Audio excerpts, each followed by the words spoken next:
Hello, everybody. Welcome back. It gives me great pleasure to introduce our next performer, Nwando Ebizie. Her performance today is called Distorted Constellations, Afrofuturist Landscapes, Neurodivergent Possibilities, and Art as Science Playground. Nwando Ebizie is a multidisciplinary artist who works internationally and whose practice converges around performance art personas, one of which is Lady Vendredi, you might be familiar with her, experimental theater, neuroscience, music, and African diasporic ritualistic dance.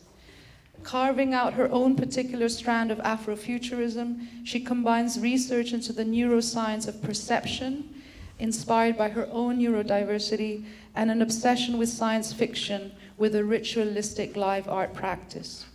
She's curated happenings for the Welcome Collection and released records supported by Giles Patterson. She's performed in Tokyo, Rio de Janeiro, Berlin, Latvia and Zurich, as well as across the UK, in spaces such as the Barbican and South Bank Centre. And her most recent project, Distorted Constellations, took the form of a ritual immersive tech landscape and was recently presented at the Coastal Space in Manchester. So thank you so much, Nwando, for being with us. Thank you.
So that was the beginning.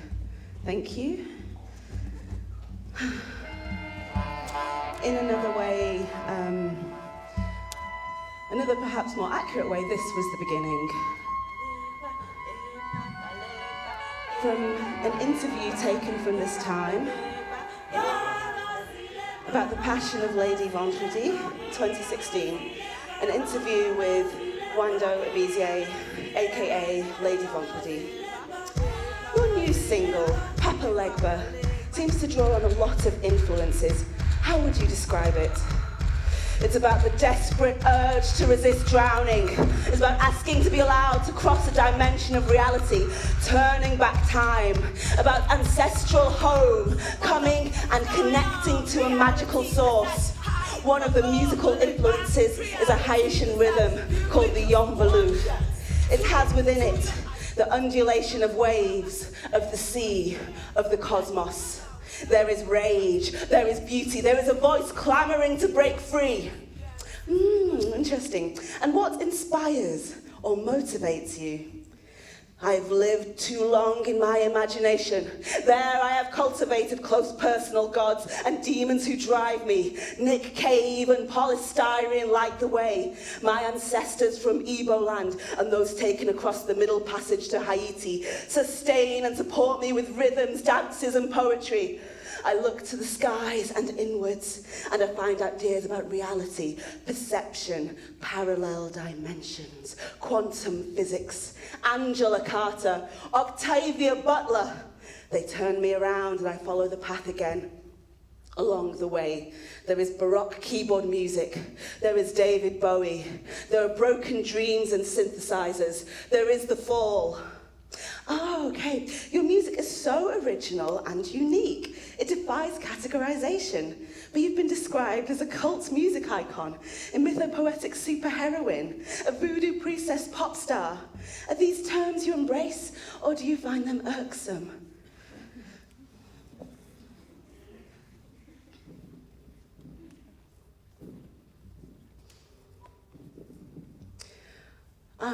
Please settle in. I like to, so everything I do, I always like to have this framework of a ritual, so maybe we can all do something together now. Very simple. If we just all take a deep breath and breathe out. Maybe feel your feet on the ground. Maybe feel your spine from root to the tip of your head. And we breathe in. And we breathe out. And one more time, we breathe in. And we breathe out.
Distorted Constellations.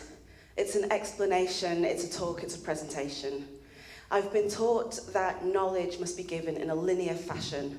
There must be a beginning, a middle, and an end for it to be understood. So I'll start by telling you where it all started, the beginning.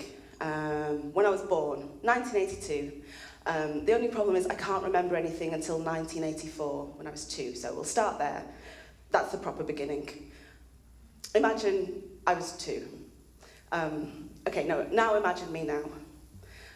For as long as I can remember, I've seen the world in a way that's apparently strange, not the accepted norm. But I only realised this 5 years ago. One night, picture it, the moon was full and low. I was driving over a bridge in the car with my parents. I mentioned how hazy the lights looked that night. This caused a very strange reaction from my parents, a veritable wailing, gnashing of teeth, outpouring of fear that I had early onset cataracts or I was going blind. One trip to the optician later confirmed there was nothing wrong with my eyes, which in fact were near 20/20 vision. But further conversations with my parents and friends confirmed that what I perceived out there in the world was very different to what they did. And so began a search. I dug deep, trawling the net with my net. I asked person after person, and what do you see when you look in the sky? I descended into the images behind my eyes until I found a word, palinopsia, Latin meaning literally to see again, a rare neurological condition which manifests as a visual disturbance, defined as the recurrence of a visual image after the stimulus has been removed. And what do I see? It's hard to explain. A world full to the brim of glowing lines, shapes, whizzing, fizzing dots, auras. I see auras around, people, trees, stars, crossing over, filling the vista.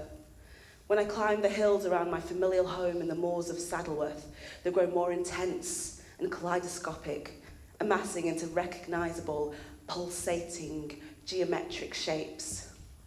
On a clear day looking at the sky, it seems like there's trillions of fizzy blue dots, like a bluish, translucent TV static, like Seurat had painted the world just for me. And when it all gets too much, it coalesces, light becoming sound, sound becoming indistinguishable from an inner, buzzing pressure. And all I can do is lie down in a darkened room, trying not to move, trying not to think. So this was 2014.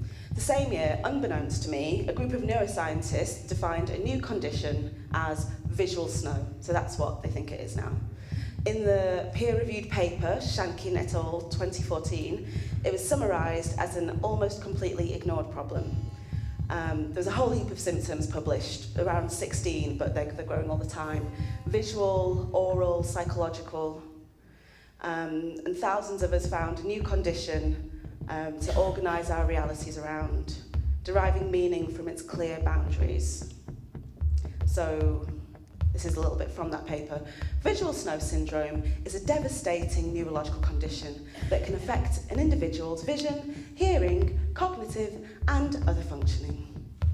According to the study, visual snow, i.e. dynamic, continuous, tiny dots in the entire visual field, is experienced for 3 months or more, along with at least 2 of the following 4 categories of additional symptoms: palinopsia, enhanced entoptic phenomena, photophobia, and nyctalopia.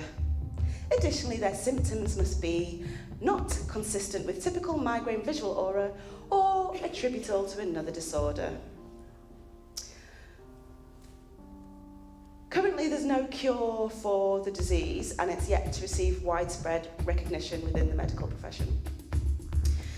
But, okay, so here's my problem. I don't think this really does justice as the beginning, if I'm going to try and find the beginning, which I will get to at some point. I think there was a beginning in 2012. I was working with Jonathan Grieve, a theatre director, and we created an alter ego called Lady Vendredi. We created a methodology called the Voodoo Elements, a methodology of neo-shamanic symbolic action. But if we just go forward in time to 2016, because that's probably going to start the beginning. We'll start there. We'll start there. Okay, summer of 2016. I struggled and I struggled and I struggled, and I felt these golden wings growing from between my shoulder blades and out into the aura air around me. The light tripped along my shoulders and down my silken arms and out through my fingertips. It reminded me of the Congo dance I learned from my teacher, Juja, in the dance studio in Berlin, and then years later in the future, on the promontory at midnight overlooking the Aegean Sea. And so I went to a music festival, the Secret Garden. I was adorned in all my Lady Vondredi finery, flanked by women, strong, excited, glowing. I saw a personage in the midst of change. They were called Dr. Bracy, and we began a close relationship, exploring the neuroscience of sensory perception, both enthralled to the idea of public science engagement, drawing the arts and science together.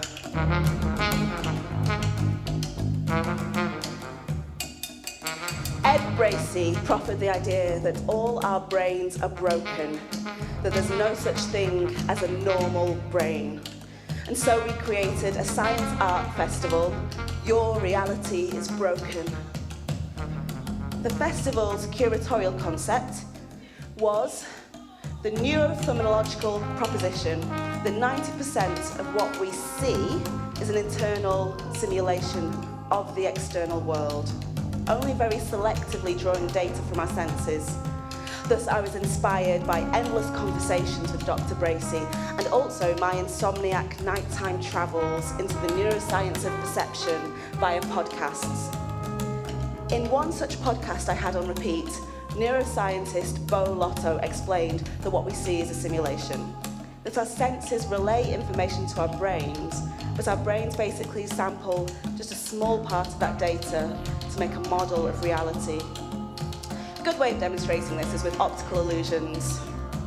This is a really good example of how easily the sense that most of us rely on, assumed to be infallible and accurate, can actually be really easily deceived. White lines on black, that's all there is, but we perceive ghost-like grey blobs at the intersections of the white grid.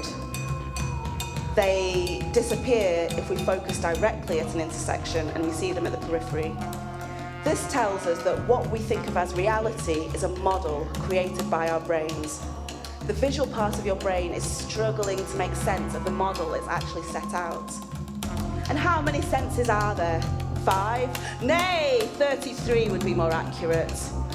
Vestibular system, the system that goes awry when you're drunk. Proprioception, the system that allows you to do this, so your body has a sense of one part of it to another. Somatosensation, all the different types of touch. Nociception, pain, many, many more, which we're not going to go into now. Each of these senses is creating constantly a simplified model of the universe based on the information they receive. Those simplified models all get put together by our brains to form our perceptions. The human model is so complex. For example, a worm only needs a model that can see light and shade. But even though ours is so much more complex than a worm, we perceive far from everything. Each of our senses is very limited. Take light, for example. The electromagnetic spectrum has many different forms of radiation, but we only perceive one tiny band of it. We perceive a tiny fraction of reality. Not only do our brains make simplifications of the world and focus on only a tiny portion of reality, they don't even pay attention to all the information that our senses do receive. According to my insomnia neuroscientist, Bo Lotto, we actually see no reality at all. We only see meaning. So I wanted to create projects that would demonstrate this to people, to help them understand that their limited window on reality was subjective.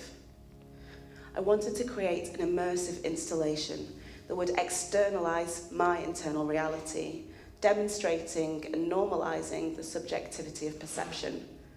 I wanted to invite everybody to be a scientist, to strive to break our own realities, search out nuance, ambiguity, diversity in the world of brains, do things and think things that make us uncomfortable, understand how our perceptions feed into our cognitive bias, and to understand the fact that neurologically speaking, we are all on a spectrum of neurodiversity. As psychologist John Elder Robinson said, from an evolutionary perspective, the more different brains there are, the more different perspectives we have on the universe, so the more likely we can solve problems together. Diversity of brains is crucial for the species. But the reason I felt our brains were broken actually came before the summer of 2016, so I'll go back to there, and we'll start at the beginning. January to May 2016, I fell down and I fell down deep, and I haven't stopped falling since. The hands that grab and the voices that grab and hold and let go, the labyrinth of my mind. At that point, mid-flow, mid-air, with nothing to hold on to, I realized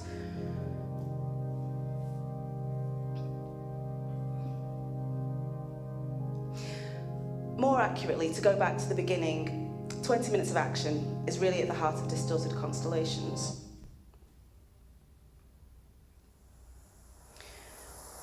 I was lying in my parents' garden, then I was lying in my sister's bed, and I was reading everything I could about a court case in America. The case of Brock Turner, the man who raped a woman. Brock Turner's father, pleading for his son to stay out of jail, said, "It's a high price to pay for 20 minutes of action." I was struck by the phrase 20 minutes of action, written by convicted rapist Brock Turner's dad, in reference to his son's mistake, i.e. crime. An incredibly pithy, minimising, crude term, given its very obvious sexual connotation. The trial became an obsession of mine, and for a while of particular interest with a series of letters and statements that were released publicly. At least 39 people wrote character statements to the judge defending Turner. Those that were released were exercises in transferring Brock's guilt to the victim and his actions to a wider malaise in youth culture. His victim was implicated as one of a duo who made bad decisions caused by their mutual inebriation and bad luck. I felt the weight of these diminishings as a physical thing, around the victim, around what happened to her. And I feel this absence, this empty space, and this circle around her, and these people saying it was nothing, it was nothing. It was as much her fault as it was his. They were drunk, what can you do? This empty space where I feel anger should be. 20 minutes began. Maybe as a therapeutic idea for myself, to create a piece where I could experience rage. And I am a drowned god, and I am a seed goddess, proto-Persephone, because I enact the myth of 20 minutes of action. I am your mirror.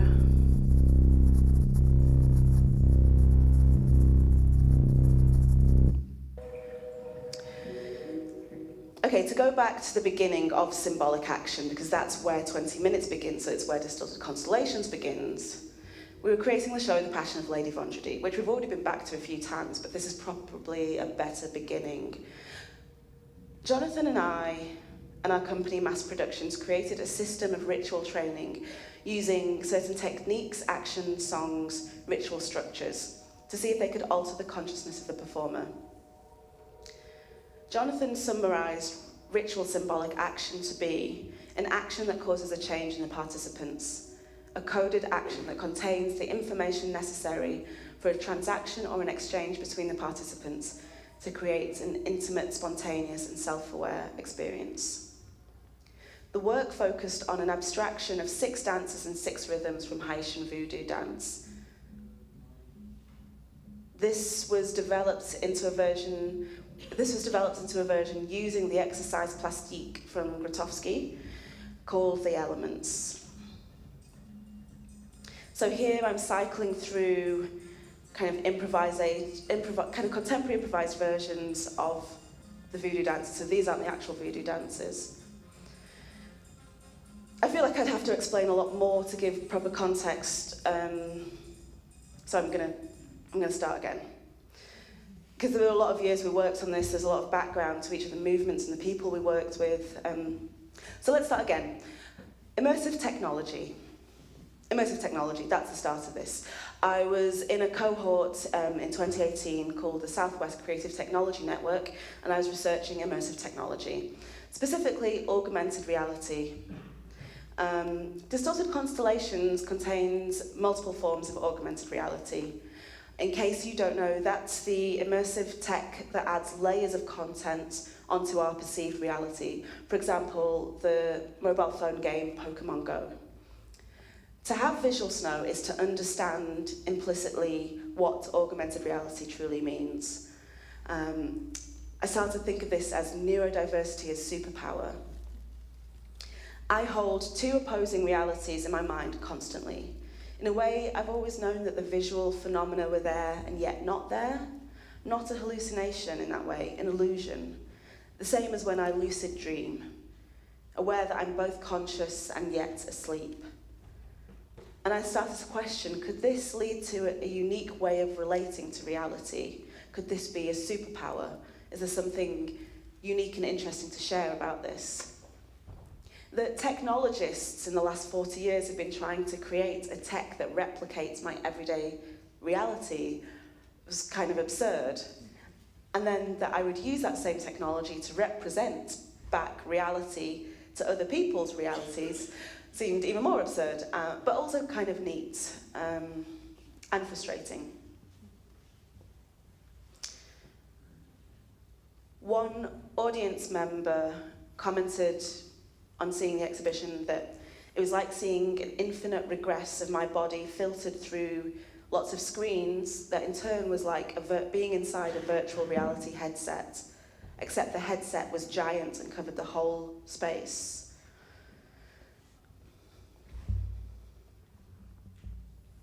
But I don't think immersive technology is the beginning. I think to begin at the beginning of Distorted Constellations is to understand that it's a ritual space. So let's go to that. The invitation to Distorted Constellations is to participate in an experimental ritual, to enter a space that I've created by symbolic representation of my inner and outer states, my brain and my perception. So the installation is an externalization of my perceptual reality, a neurophenomenological approach to the creation of ritual space. The ritual space contains neural architecture. The movements I perform within the space are inspired by a mythopoetic working of neural pathways relating to the emotional states I want to explore. The idea of brain as ritual space is strongly inspired by two texts: Conversations with Dr. Bracey and Work with Jonathan Grieve. The first text is Women Who Run with the Wolves by Clarissa Pinkola Estes. Dr. Estes developed a concept called the descansos, derived from pre-Columbine funeral rites of southern USA. Descansos are symbols that mark a death, and in her own work she uses them as marking points in the psychogeography of a person's life. Multiple little deaths denoting roads not taken, paths that were cut off, ambushes, betrayals, deaths. I followed this suggestion to mark out the descansos of my life and place them in the space of Distorted Constellations. In the installation, the descansos are marked out with a reimagining of visual snow symptoms projected into the space or using the sound. Reality is augmented as a mythopoetic psychogeographical landscape. You pass through the space, you move through my descansos, through an augmented version of my neural pathways. And this is the space in the next exhibition we're going to do, which is going to be at Brighton Festival. And this shows the plan of it. The second text was The Upward Spiral by Alex Korb, a popular neuropsychology book which explores the neuroscience of depression, and offers practical ways of catching oneself before the descent into the precipice of full-blown major depressive disorder. Starting from the premise that one particular region of the brain, the frontolimbic system, regulates your emotional state, Korb offers strategies to effect communication between the thinking prefrontal cortex and the emotional limbic system. Put simply, he points out that consciously engaging certain areas can release specific neurochemicals, creating a knock-on effect to other areas in the brain. I took this idea and physicalized it in a space for specific types of brain function related to the ritual. Dr. Bracey helped me map the neural pathways into a movement map, a kind of speculative sci-fi.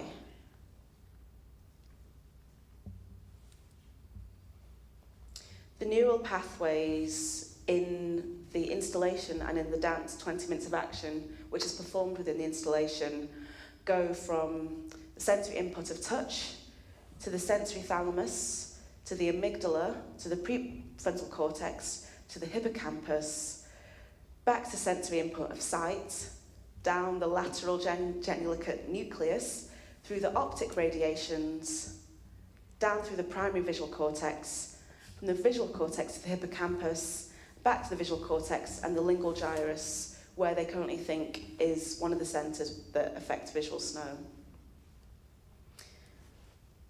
So basically, by mapping out those areas, it's describing a process whereby the sensory input in the present can lead to a dissociative state influenced by memories of sensory input from the past. A kind of mythopoetic science, because we don't know what causes visual snow. And the neuroscience of trauma is much more complex than this. But the aim of the mythic performer is to dance through this ritual, to write her perception and gain agency over her reality.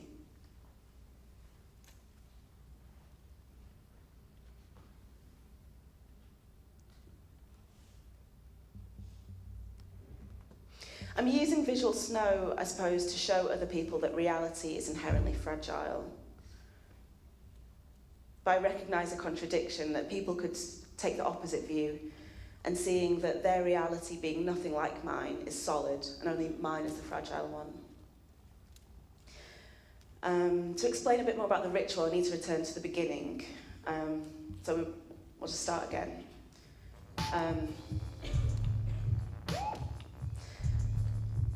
I dance a dance of anger, anger towards renewal, anger in order to eject internalization of emotional trauma. The dance forms aid the ritual of anger.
How to tell a story that bursts at the seams. There was a time when there was a spirit child, and her name was Chi, as all Igbo spirit children are called. Nwando Chi. Nwando, which means the canopy that will protect you, shade you from the harsh midday sun. When all you need is rest, a soft sleep, respite from your hard day's work. Nwando Chi, a child of the stars. Bando, a canopy of the stars in child form. There was a time, a little time, trapped in space and happening and not happening. and it washed upon the shore of eternity, being tossed by the infinite sea, and it became, why don't she met it there and joined it? This time was different, it moved in slower motion than the other time she'd been part of it. It dragged and it pulled as she turned her head, and it made her feel nauseous, and it caused her heart to beat so fast, and it made her nerves roar, and her teeth jangle, and her stomach turn within itself, and the liquid in her body to boil, and the stimulus system was triggered, and the motion felt up and down at the same time.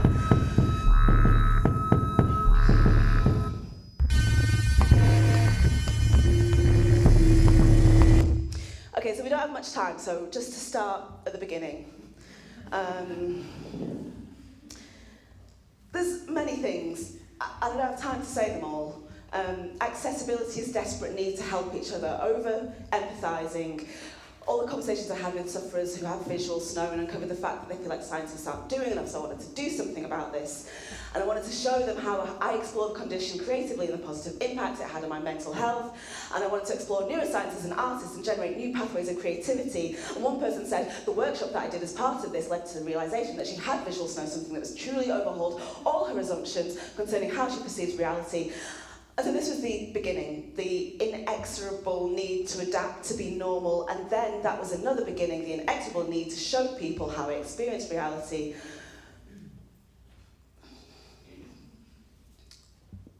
Okay, imagine a hall of mirrors. Start at the beginning. Imagine a hall of mirrors, and you see yourself, and you see yourself fading into forever. But to start at the heart of the work, the installation. Let's start the installation. Oh, it's written there. There is something hanging in the air.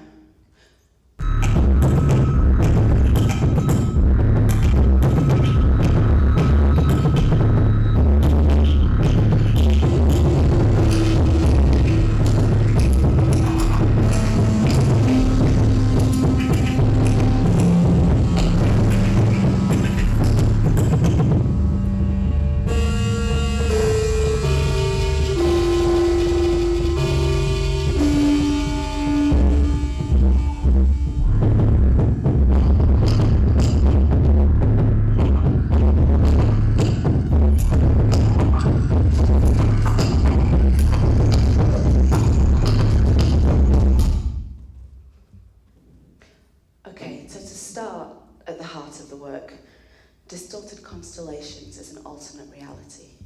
It's the space beyond this space.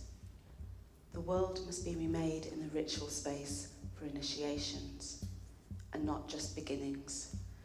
But initiations are also for midpoints, endings, and everywhere in between. And distorted constellations is one in a long line of initiations.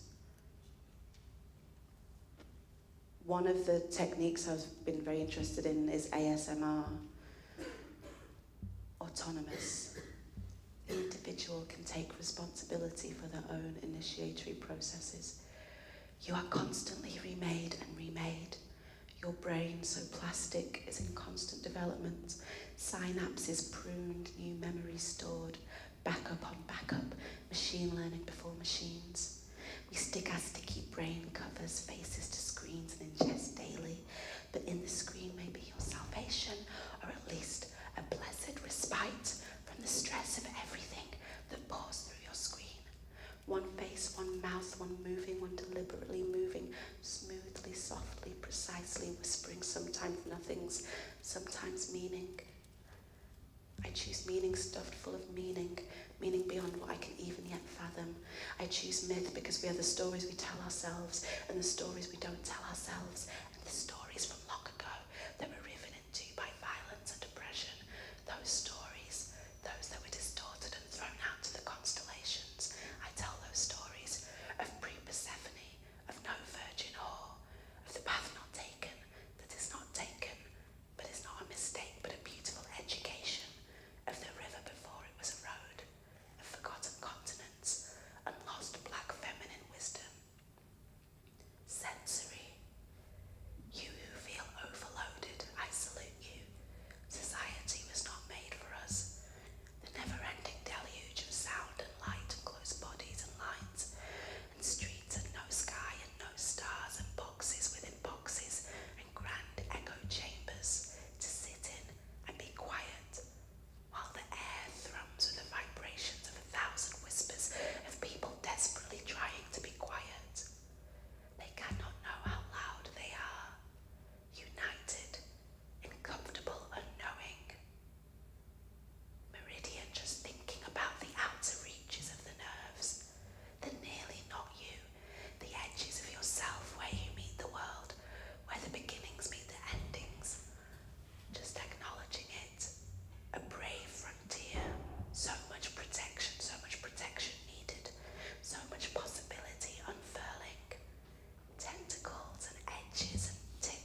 You are here and this is for you.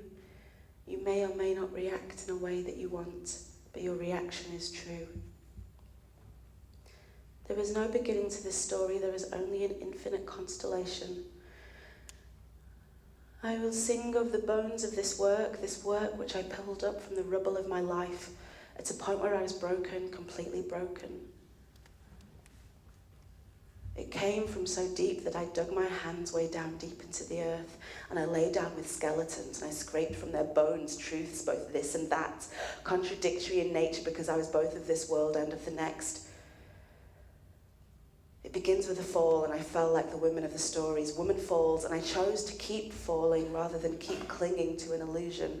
I fall knowingly into a new illusion, and I swim in the ice-cold waters of a new reality, the pain waking me up from a stupor I was not aware I willingly entered into. There was initiation. There was an initiation, but it was only the last of many and the first of the rest. A lucid dream amongst lucid dreamscapes. Reality began to dissolve, but it was only a quickening to an augmented reality. I lived and breathed and dreamt and felt every day.